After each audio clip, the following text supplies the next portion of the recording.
Dibi, nay nang utana na to. Ay, sa gila, kaya nay nang utana. Hi, Mildred. Seko. Comment is, hello, good evening. I have a question lang. Basin kay baw ka unsay laing documents nga need sa immigration. Nag-apply man gud mi og partner visa sa ako ang taga-Israel. Said, then nahatagan na siya letter, magbayad na siya tomorrow for security deposit. I hope matagad nimo. Okay, this is a very good process nga inyong gibuhat sis ug sa imong bana ba or uyab. Okay, after niya mag-deposit og security deposit, dito man na i-deposit sa misradhap nim sa Ben Gurion sa airport. I-confirm man na sa Interior Ministry or misradhap nim nga na-deposit na, ang tagaan siya go signal or letter nga pwede na kamo adto. So once i-allow na kamo ari diri, wala na ay problema sa immigration sa Ben Gurion inig land nimo diri sa Ben Gurion sa airport. Pero ang need nimo nga i-secure kung lupad nimo padung diri is kinahanglan ka nga naa kay round trip ticket. Dili one-way ticket. Okay? Ngano? Kay naa man kay agian nga layover country. For example, via Bangkok ka sa Thailand. Sa immigration sa Bangkok, pangutanon ka nila nganong moari kag Israel. Although mayon ka nga taga diri imong uyab, kay mo diri na ka magpudyo, dili na ka balik sa Philippines or taga diri imong bana, pero sa imuhang passport wala manggoy nakatatak nga visa, sticker visa, wala. Ang Embassy of Israel dira sa Taguig sa Pinas, dili sila motatak.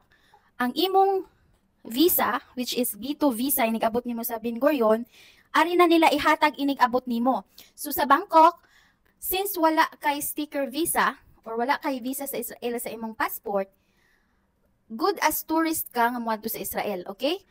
Sa Bangkok immigration's point of view, tourist ka.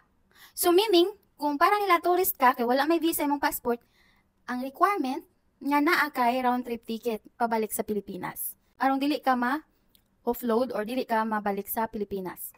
So inigabot mo sa Ben Gurion, dire ihatag na nila na blue sticker nga ihatag nila nimo mo na toy imong visa dire inigabot. Way problema kay human og deposit sa imong uyab, na naman ka sa system sa immigration dire. Ang importante lang inig sakay nimo sa layover country nga dili ka ma-offload. Okay? So ingna imong uyab or imong bana nga kinahanglan ang ticket nga ipakita nimo sa layover country kanang na around trip ticket.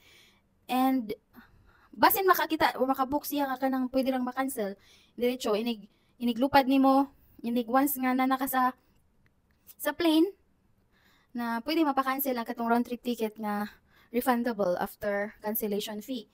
So naman may mga nga ng airline nga pwede ra i-cancel, i-refund lang nila, ibawas lang nila ang cancellation fee. Sayang baya pod, mas mahal baya pod ang round trip ticket kaysa sa one-way ticket. Inigabot mo sa Ben Gurion, ayo lang kakulba, palingkuron lang kada na nila, pahulaton, anya mag-print sila og katong blue nga sticker, ihatag nimo, then mo magkaong sticker mo imong i-scan inigawas nimo. So, nice. Nice inyong process kay gihuwat nimo nga tagaan kag gusing na inig mga to diri. I mean inig nga ready mo diri sa Israel. Inga naman akong gibuhat kod nga ning hulat ko after mag-deposit si Sasha sa security deposit, itagaan siya og letter nga pwede na moarhi ko. Ug kasal mo, dala na imong marriage certificate or kanang gikan sa PSA nga marriage contract kay pwede mo na nimo ipakita pod dara sa immigration sa layover country, mangutana sila og kasal mo or pictures, mag-prepare kag mga pictures, depende man gud na. Pwede pod wala sila pangutana. Sa case nako kay ilal man gud akong gisakyan via via Hong Kong, so istrikto kaadyo na interview unja kasal man mi. Ako nang gi-explain nga dili ko mo pudyo, unja mo to, dili ra man pod, di man ingog hadlok. Basta nakasunod jud sa process. Okay. I hope nga natubag na ho ang imong pangutana. Shalom from Israel, the Holy Land.